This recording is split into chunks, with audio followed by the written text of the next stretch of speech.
দুর্নীতি সম্পর্কে আগে আমরা যত কথা বলেছি এবং সেখানে আমরা প্রত্যাশা করেছিলাম যে এই দুর্নীতিটাকে কমানোর জন্য ব্যবস্থা নেওয়া হবে। আমি এর আগে যে কথাগুলো বলেছি যেমন জবাবদিহিতা, আর্থিক শৃঙ্খলা, দৃশ্যমানতা, দায়বদ্ধতা এইগুলোকে যদি আমাদের প্রাতিষ্ঠানিকভাবে কাঠামোর মধ্যে গড়ে তোলা যেত তাহলে পরে যেই দুর্নীতির কথা আমরা এখন বলছি সেই দুর্নীতি আমরা এখন এই অবস্থায় এসে পৌঁছতাম না।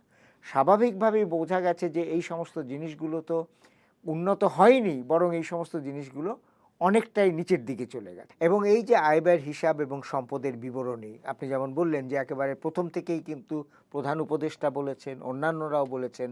তো এই যে শেষ সময়ে এসে এখন পর্যন্ত আমরা কিছুই জানি না যে উপদেষ্টা হওয়ার আগে তাদের আয় ব্যয় সম্পদ কী ছিল বা উপদেষ্টা হওয়ার পরে বর্তমান সময়ে তাদের আয় ব্যয় সম্পদ কী আছে। এটা যদি দৃশ্যমান না করা হয় তাহলে যে কথাগুলো সংবাদ মাধ্যমে আসছে সেই কথাগুলোর পরিপ্রেক্ষিতে কিন্তু তাদের স্বচ্ছতা এবং তাদের জবাবদিহিতা প্রশ্নবিদ্ধ হবে।